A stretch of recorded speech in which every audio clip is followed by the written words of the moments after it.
지금 나 어디 모텔인데 잠깐 나와.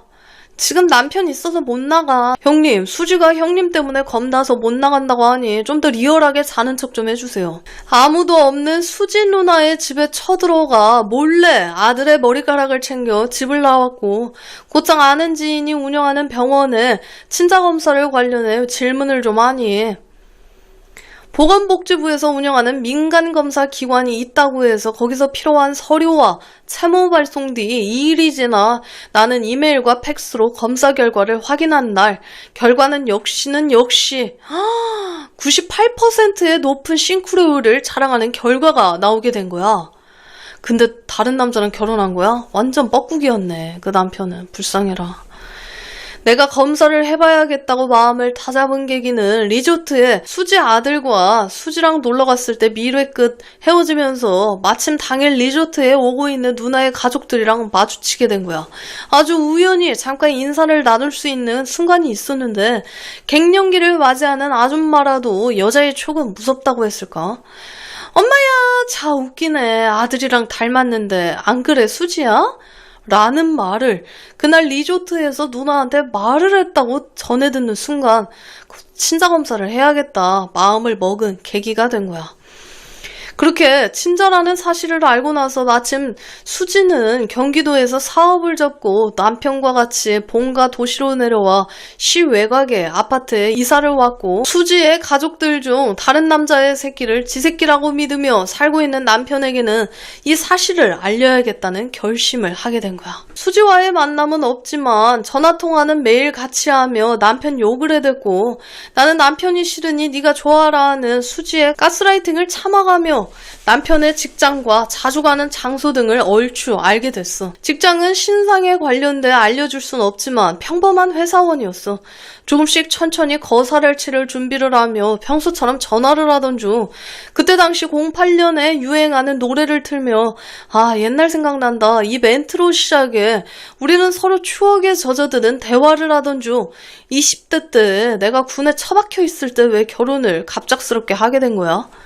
물어봤을 때 자신이 바람을 피웠다는 이야기를 피하려고 우리 엄마가 평소에 만나지 말라는 압박을 자주 해줬고 이 현실이 너무 싫어서 그냥 돈 좀 잘 버는 호구 소개받아서 결혼하게 된 거야.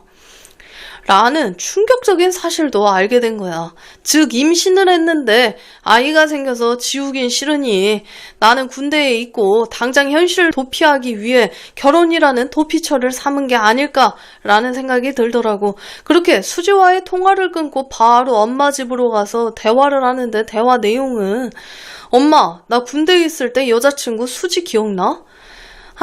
그 가스나 웃기지. 네 군대 가고 나서 첫 면회 같이 갈래? 물어도 바빠서 못 가요 하더만 문자도 없고 전화도 안 받고 조용해서 헤어졌는갑다 했지.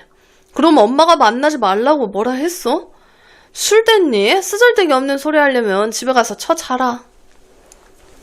그렇게 짧은 엄마와의 대화를 한 뒤 며칠 뒤 회사 점심시간에 시간을 내서 정신과에 상담을 신청했고 그날을 기점으로 한 달에 3번 정도 정신과에 들러 상담하며 수지에 대해 생겨난 내 감정을 추스릴 수 있었어. 그럼 선생님, 수지라는 사람은 어떤 성향의 사람인가요? 라는 자문을 하자 의사 선생님은 당사자를 만나지 못했지만 들어본 설명대로 추론을 하자면 타인과의 관계에서 타인을 자신의 어떤 위안, 도피, 편해지기 위한 목적 달성을 위한 수단으로 생각하는 사람일 수 있으니 한마디로 소시오패스 같네요. 그죠?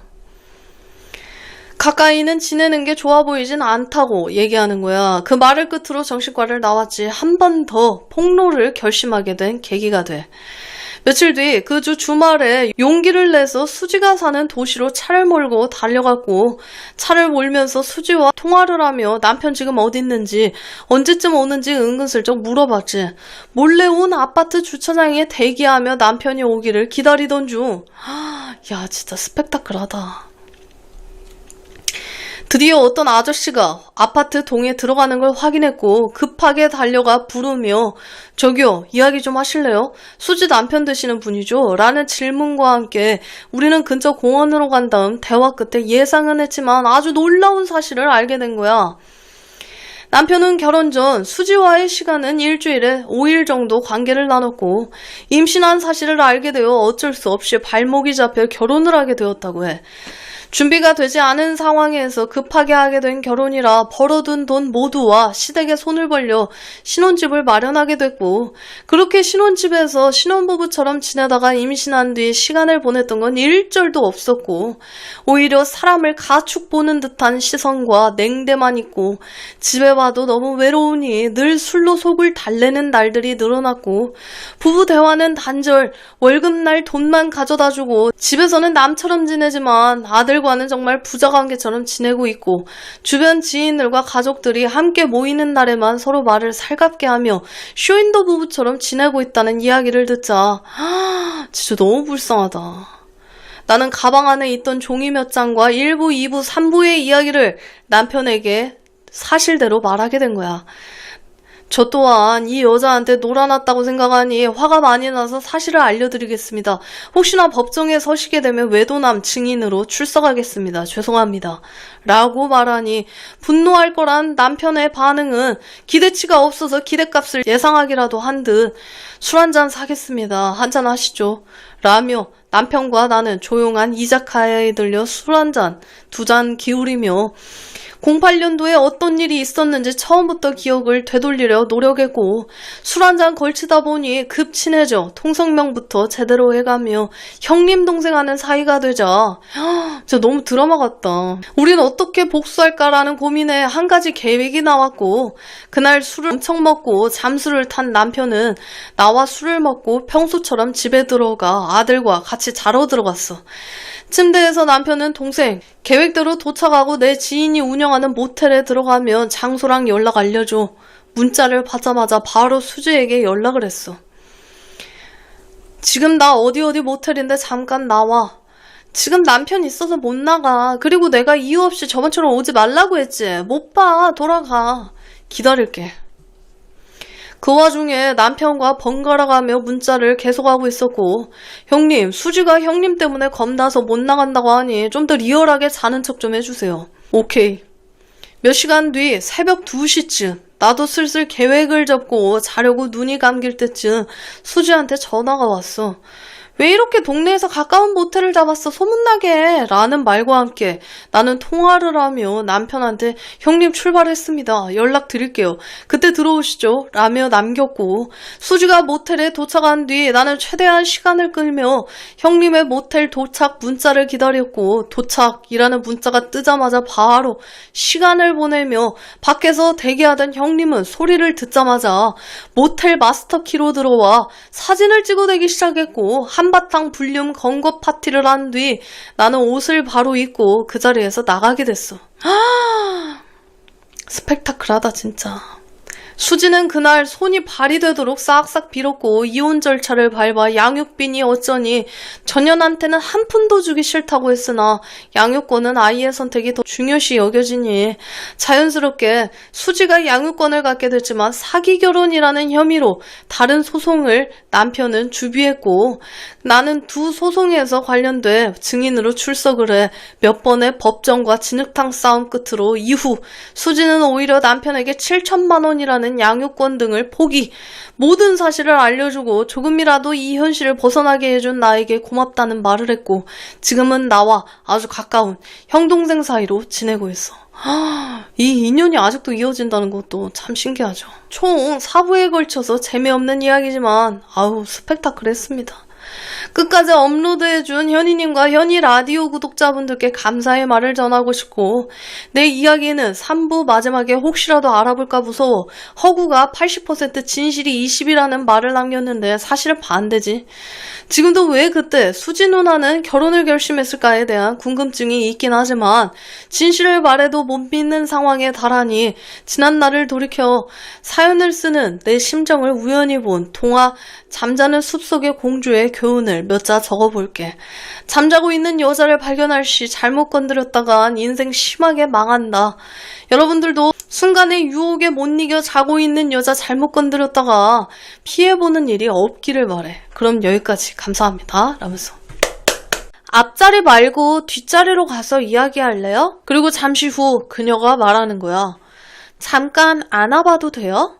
차 안에선 음악 소리와 파도 소리만 흐르고 있었지. 그러다 자연스럽게 둘 사이의 거리는 점점 가까워졌고. 안녕하세요, 현이님. 오늘은 제가 살면서 꽤 강렬하게 기억에 남아있는 이야기를 하나 해보려고 합니다. X라는 소셜 서비스가 있잖아. 예전에는 트위터라고 불렸던 플랫폼이었지. 나는 그곳에 가끔 내 사진을 올리는데 그 사진을 보고 마음에 들어하는 분들이 댓글을 달거나 연락을 해오기도 해. 대부분은 가볍게 커피를 마시거나 술 한잔을 하거나 밥을 먹거나 혹은 알바하는 곳에 놀러 오라는 식으로 약속을 잡고 만나기도 해. 요즘은 생각보다 이런 만남이 자연스럽기도 하고 서로 부담 없이 만나는 분위기이기도 해서 나도 그렇게 몇 번 사람들을 만나곤 했지.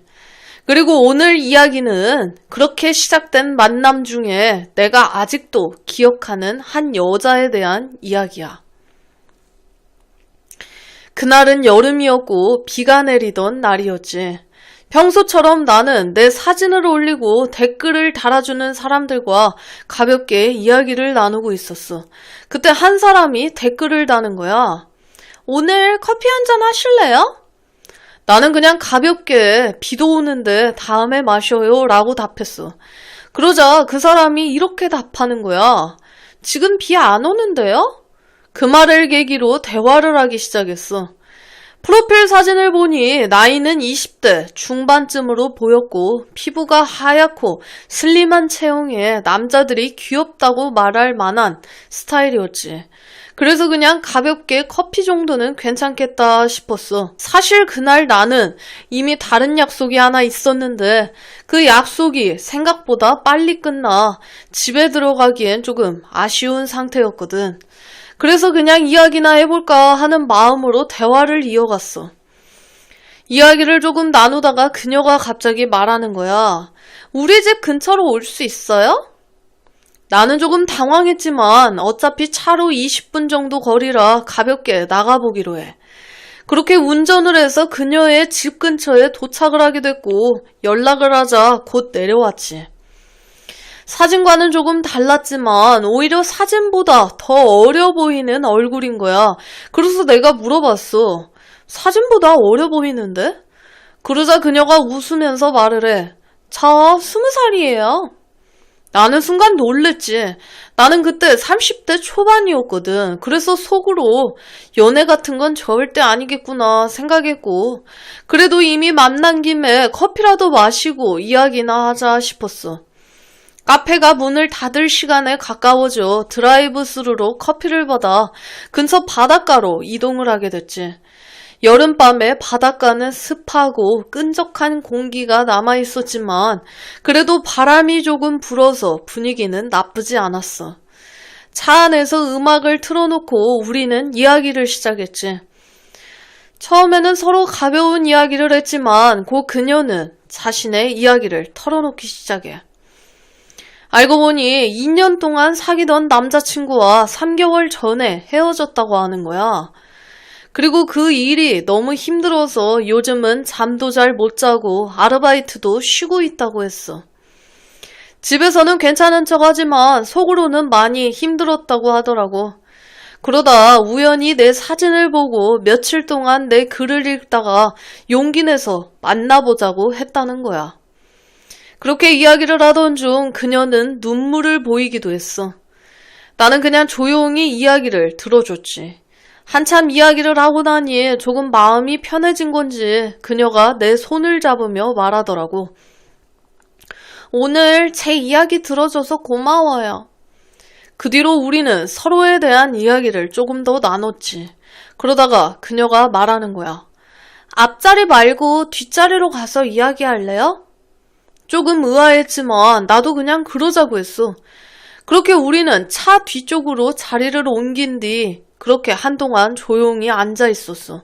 그리고 잠시 후 그녀가 말하는 거야. 잠깐 안아봐도 돼요? 나는 별 생각 없이 그래요 라고 했어. 그렇게 우리는 잠시 서로 안고 있었어. 차 안에선 음악 소리와 파도 소리만 흐르고 있었지. 그러다 자연스럽게 둘 사이의 거리는 점점 가까워졌고, 그날 밤 우리는 결국 더 늦은 시간까지 함께 있게 되었고, 차에서만 있기엔 불편한 것 같아 근처 숙소로 이동하게 돼.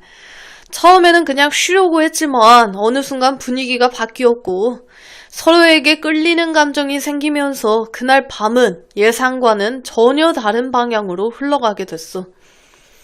그녀는 생각보다 적극적인 성격이었고, 나 역시 그 분위기에 자연스럽게 휩쓸리게 됐어. 그렇게 그날 밤은 나에게도 꽤 강렬한 기억으로 남게 됐지. 그 이후로도 우리는 몇 번 더 만나게 됐어. 그녀는 가끔 내 회사 앞에 찾아오기도 했고, 집 근처로 오기도 했지. 서로 사귀는 사이는 아니었지만 어느 정도 특별한 관계로 약 1달 정도 이어졌고, 하지만 현실적인 문제도 있었어. 나이 차이도 있었고 그녀의 가족도 그 관계를 반대했기 때문이야. 결국 그녀의 가족이 다른 지역으로 이사를 가게 되면서 자연스럽게 우리의 관계도 끝이 났어. 지금도 가끔 연락은 하고 지내. 하지만 서로의 삶이 달라졌기 때문에 예전처럼 자주 만나지는 못하지. 그래도 가끔 그 시절을 떠올리면 꽤 강렬했던 한여름 밤의 기억처럼 남아있어. 어쩌면 그때의 그녀는 20살의 감정으로 세상을 가장 강하게 느끼던 시기였던 것 같기도 해. 그리고 나는 그 순간을 우연히 함께하게 되었던 것 같지. 여러분들의 소중한 시청자 사연을 받고 있습니다. 살아오신 인생 이야기나 연애, 결혼에 대한 이야기를 아래 이메일 주소로 보내주시면 감사드리겠습니다.